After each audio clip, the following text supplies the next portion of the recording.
Hey guys, Average Homeowner here. I'm about to take this pantry and turn it into a built-in cabinet. Stay tuned. This is where I'm leaving it for the day. Let's see, you could see there was 2x4s and I cut them all out and it went well. So there you have it.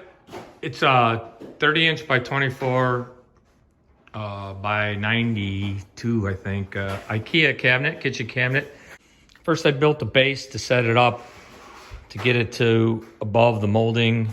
We'll put the doors and drawers on it and some molding around the side. So here it is complete. As you can see, it gives you way more storage than that pantry with the door.